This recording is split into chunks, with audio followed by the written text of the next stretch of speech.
and I'm Eva, and we're on our way from Salerno to Sorrento along the Amalfi Coast. And this is not an area we're familiar with at all.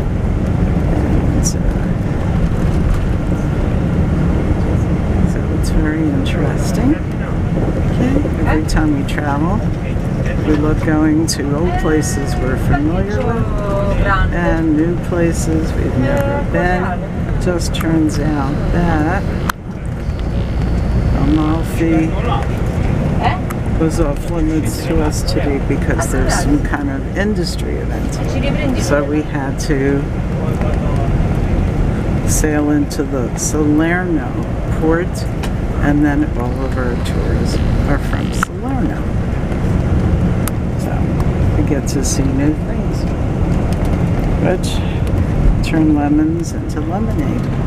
Couldn't get into Amalfi the way we wanted to, so we're in via Salerno, going to Sorrento, and then taking the boat to Amalfi. Okay, I'm definitely game. So come up and see that, Mark, when we take you all over the Amalfi Coast, rest of Italy, US, and the world.